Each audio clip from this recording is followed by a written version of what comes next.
ಬೇಕು.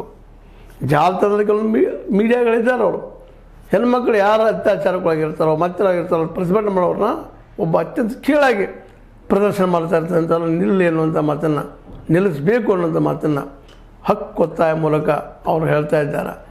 ಒಟ್ಟಾರೆಯಾಗಿ ಈ ಮೂಮೆಂಟ್, ನಿನ್ನೆ ನಡೆದಂಥ ಘಟನೆ, ಈ ತನಿಖೆಗೆ ಹೊಸ ಆಯಾಮ ತಂದಿತಾ ಅನ್ನೋದೊಂದು ಇವತ್ತು ಪ್ರಶ್ನೆ.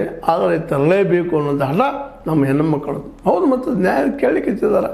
ಅವರಿಗೆ ಉತ್ತರ ಕೊಡಬೇಕಾಗಿತ್ತು, ಸರ್ಕಾರದ್ದು ಉತ್ತರ ಹುಡುಕಬೇಕಾಗಿತ್ತು, ಸರ್ಕಾರದ ಕರ್ತವ್ಯ ಅಂತ ಹೇಳ್ತಾ ಈಗ ನಡೆದಂಥ ಇದೊಂದು ಆರಂಭ ಹಂತದ, ಯಾಕೆಂದರೆ ಇದು ಭಾಳ ದಿನಗಳಿಂದ ನಡಿಬೇಕಾಗಿದ್ದು ಇವತ್ತು ಬರ್ತಾ ಇದೆ. ಕಾರಣ ಅಂದ್ರೆ ಇಂದು ಸಿಗ್ಬೋದು ನ್ಯಾಯ, ನಾಳೆ ಸಿಗ್ಬೋದು. SIT ನೇಮಿಸಿದ್ದಾರೆ, ಅದು ಹೇಳ್ಬೋದು ಅಂದ್ರೆ ಇವತ್ತು SIT ಸತ್ಯ ಹೇಳೋದ್ರಿಂದ ದೂರ ಸರಿದದ. ಅದಕ್ಕಾಗಿ ಇವತ್ತು ಅನಿವಾರ್ಯವಾಗಿ ಸ್ತ್ರೀಯರಿಗೆ ಆದ ಅನ್ಯಾಯಕ್ಕಾಗಿ ಸ್ತ್ರೀಯರೇ ಈ ಒಂದು ಅಖಾಡಕ್ಕೆ ಇಳಿದ್ರಿಂದಾಗಿ ಇದಕ್ಕೆ ಒಳ್ಳೆಯ ರಿಸಲ್ಟ್ ಬರ್ತದನ ನೋಡಲು. ಯಾಕಂದರೆ ಎಲ್ಲ ಸಾಕ್ಷಿದಾರರನ್ನ, ದೂರದಾರನ ನುಂಗಿ ನೀರು ಕುಡಿತಿರುವಂತಹ ಈ ವ್ಯವಸ್ಥೆಯಲ್ಲಿ ಸತ್ಯ ಹೊರಬಂದಿದ್ದ ಅನ್ನೋ ಪ್ರಶ್ನೆ ಇವತ್ತಿಗೂ ಅದ. ಆದರೂ ಹೆಣ್ಮಕ್ಳು ಕೇಳೋದ್ರಲ್ಲಿ ಅರ್ಥ ಇದೆ. ಮತ್ತು ಅವರು ದಿನ ಗಟ್ಟಿ ಆಗ್ತಾ ಇದ್ದಾರೆ, ಉತ್ತರ ಬೇಡ್ತಾ ಇದ್ದಾರೆ. ಏನು ಹೇಳ್ತೀರಿ ಸಿದ್ದರಾಮಯ್ಯನವರ ಅಂತ ಹೇಳ್ತಾ ಇದ್ರು. ನಿಮ್ಗೆ ಲೈಕ್ ಆಗಿರ್ಬೋದು, ಲೈಕ್ ಮಾಡಿ, ಶೇರ್ ಮಾಡಿ, ಕಮೆಂಟ್ ಮಾಡಿ, ಜೊತೆ ಸಬ್ಸ್ಕ್ರೈಬ್ ನಿಲ್ಲಿಸ್ಬೇಡ್ರಿ. H60 ನ್ಯೂಸ್ ಅರ್ಥ ಸಿದ್ದರಾಮಯ್ಯ ಸತ್ಯದ ಕೈಗಿರಲಿ. ವಂದನೆಗಳು.